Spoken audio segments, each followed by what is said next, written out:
Os intervalos são longos, mas as conversas aqui no estúdio são interessantes mesmo quando estamos em intervalo. E vamos então agora continuar esta conversa com a Cláudia Cabasso, que é a autora do livro Dos Gatos. É um livro das edições CMTV, edições Guerra e Paz, portanto aqueles livros que já sabem que saem todas as semanas com o seu Correio da Manhã e que estão à venda em todos os postos onde nós temos os nossos jornais. Minha querida Cláudia já tinha escrito um livro. O pequeno livro dos cães mais famosos. Exatamente, primeiro cães e agora gatos.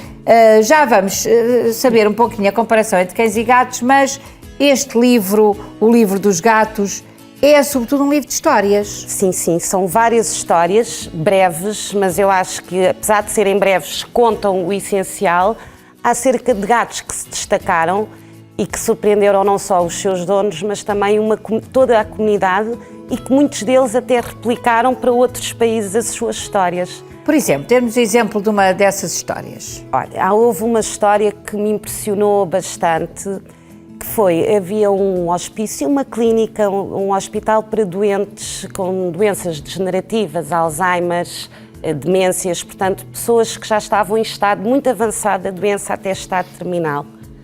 E os médicos seguiram um protocolo que implicava ter animais na clínica para os animais, para as pessoas terem não perderem o contacto com a realidade. Exatamente. Total. Portanto, um animal poderias...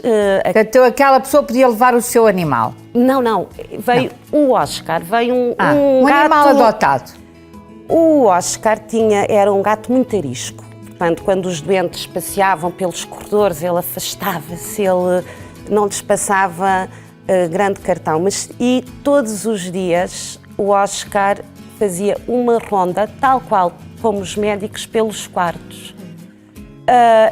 Muito interessante, porque os médicos começaram a perceber que o Oscar, quando entrava, observava o doente, cheirava-o e, quando o doente estava à beira da morte, porque eram doentes em estado terminal já e com doenças bastante avançadas, o Oscar saltava para a cama desse doente, aninhava-se e ficava com ele até o doente partir.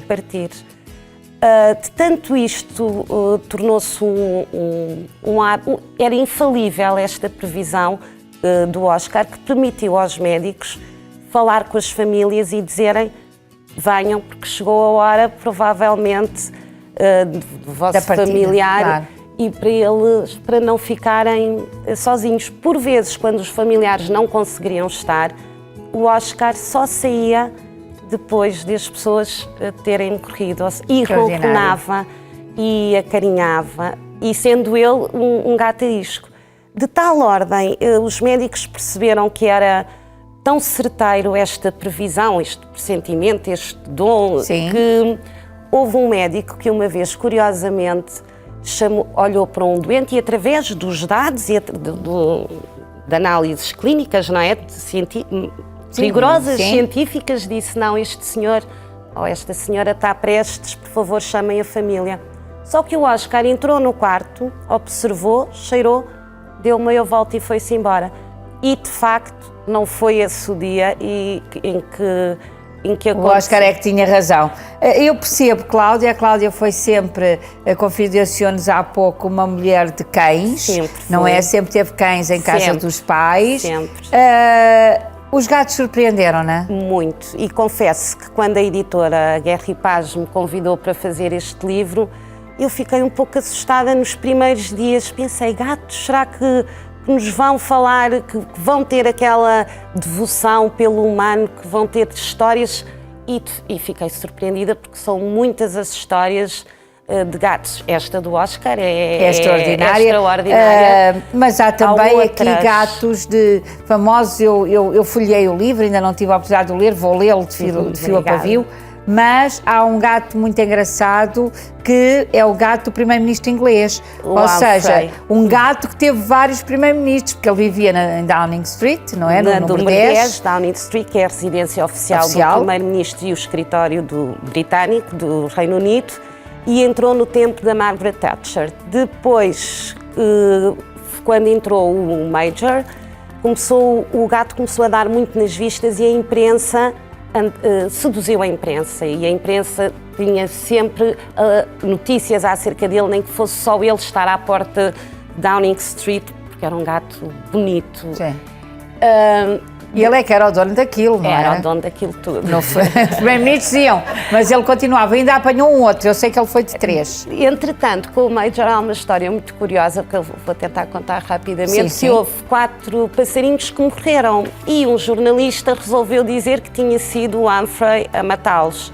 Foi verdadeiramente um escândalo, porque era incapaz, a opinião pública sabia que o Humphrey não era capaz de fazer aquilo. Isso. E de tal ordem que foi o próprio primeiro-ministro a desmentir publicamente e a dizer que o Humphrey até era um gato com um índole muito gentil, um gato não tinha morto os passarinhos. E que ainda por cima nessa altura estava com uma doença, estava doente, portanto era incapaz de o fazer.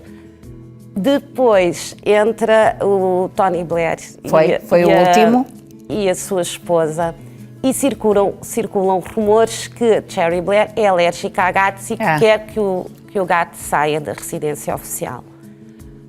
O povo ficou completamente sidrado e revoltado, de tal ordem que a esposa de Tony Blair teve que pousar com o gato. Tomou um antihistamínico. Provavelmente, mas ainda mal línguas disseram que o Humphrey estava com um ar aterrorizado e que ela com um ar também muito enjoado. E este gato até tinha um dossiê, o dossiê Humphrey, portanto, que acompanhou estes anos quando esteve em Downing Street, que era para gerir toda esta relação com os mídias e responder a cartas. Era o maior o Humphrey. E só para terminar, houve umas senhoras em Santiago de Chile, portanto tão longe, quando souberam que o gato estaria em maus lençóis, porque provavelmente teria que sair pelas alergias, enviaram-lhe uma carta a dizer que estavam muito revoltadas, mas que se fosse preciso, ele que fosse viver com elas, que elas tinham... até iam buscar o Humphrey a Londres, não fosse por isso. Temos imensos gatos que se tornaram conhecidos pelo incrível charme, que esbanjaram por avenidas, autocarros, bibliotecas, teatros e até por pubs escoceses, arrebatando corações. Portanto, é um livro mesmo muito interessante. A Cláudia ainda não teve um gato, eu também não, mas vamos ainda ter. Sou dos cães, mas um dia destes também vou ter um gato. E a Cláudia também, a sua filha pede, não é? Pede muito e agora com certeza que irá ter. Portanto, eu acho que sim, que os gatos têm este fascínio de quem tem gatos, e aqui na nossa plateia há muitos amigos que têm, que ficam ali muito próximos, não é? O que eu percebi é que, embora estejamos habituados a que o cão seja o melhor amigo do homem, claro, e que seja o cão que faz tudo, eu acho que quem tem um gato poderá ter uma companhia se calhar mais solitária, mais silenciosa, mais esguia, mas que não deixe...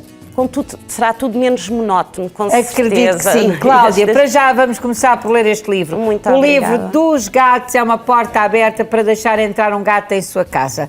Muito obrigada, Cláudia. Espero tê-la cá com o livro dos tigres em breve, com certeza. Ora bem.